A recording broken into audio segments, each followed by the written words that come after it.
칼라프의 청혼을 받아들이는 투란도트. 왕이 옥좌에서 뛰어내려왔다. 실신했던 칼라프 왕자는 왕과 고관들의 보살핌으로 다시 깨어났다. 그리고 이어서 투란도트에게 말을 건넸다.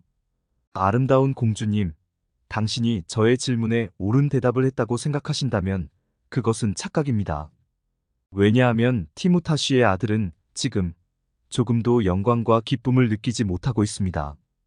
오히려 그는 수치심과 고통에 짓눌리고 있으니까요. 공주가 말했다. 당신이 이 순간 전혀 기쁘지도 영광스럽지도 않다는 걸 알고 있습니다. 그러나 당신이 저에게 이 질문을 던졌을 때 당신은 기쁘고 영광스러웠습니다. 그러니 왕자여, 쓸데없이 꼬투리를 잡지 말고 당신이 투란도트에 대해 얻었던 권리를 잃었다고 솔직하게 인정하십시오. 저는 당신의 청혼을 거절할 수 있고 기회를 잃은 당신을 안타까움에 빠뜨릴 수도 있습니다. 그렇지만 전 제가 당신의 호의에 대해 다르게 응할 수 있다는 것을 당신에게 알리고 여기 모인 모두에게 공표하고자 합니다.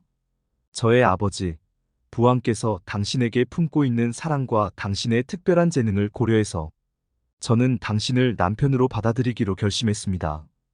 이 말이 떨어지자 회의실 사방에서 환호성이 터져나왔다. 고관들과 박사들이 공주의 발언에 박수갈채를 보내며 환호했다. 왕은 공주를 끌어안으며 이렇게 말했다. 딸아, 네가 이보다 더 날 기쁘게 해줄 수는 없을 것이다. 이 선택으로 너는 백성들이 지금까지 너에 대해 갖고 있던 나쁜 인상을 모두 지워버리게 될 것이다. 네가 남자들에게 갖고 있던 증오심은 자연의 이치에 크게 어긋나는 것이었다. 그리고 그것이 내 피를 받은 왕자들이 태어나는 것을 지켜보는 행복을 나에게서 앗아갔었다. 다행히도 이 증오는 오늘로써 그 끝을 맺는구나. 너는 내가 무척 소중히 여기는 한 젊은 영웅에 대한 증오심을 없애버렸다. 그것은 내가 가장 바라던 것이었다. 왕은 이어 말했다. 그런데 공주, 어떻게 전혀 알지 못하는 왕자의 이름을 알아맞힐 수 있었는지 말해다오. 어떤 마술로 그걸 알아내었느냐? 투란도트가 대답했다.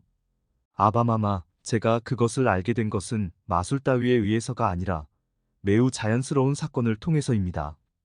지난밤 저의 한 시녀가 칼라프 왕자의 처소로 찾아가 능숙한 솜씨로 그의 비밀을 캐내었습니다. 나쁜 데 쓰기 위한 것이 아니었으니 제가 이런 편법을 썼던 것을 왕자께서 용서해 주시리라 믿습니다. 이 대목에서 노가이스 왕자가 탄성을 올렸다. 아, 매력적인 공주님, 당신께서 저에게 호감을 가지고 있었다니 송구스럽습니다. 당신께서 이토록 행복한 운명을 준비하고 계실 때 저는 당신이 음흉한 계략을 꾸미고 있다고 생각하고 있었습니다. 저는 어리석게도 저의 이성을 혼란스럽게 하는 끔찍한 이야기에 속아 당신의 선의를 의심하며 모욕으로 답했습니다. 저는 옳지 못했던 저의 태도에 대해 당신 발에 엎드려 속죄하고 싶습니다. 사랑에 빠진 티무타시의 아들은 계속해서 열정에 찬 사랑의 담론을 늘어놓다가 갑자기 한 시녀의 시선을 주목하게 되었다. 그리고 그녀의 말을 듣기 위해 입을 다물지 않을 수 없었다. 그때까지 중국 공주의 뒷전에 서 있던 시녀는 의회 한가운데로 걸어 나왔다.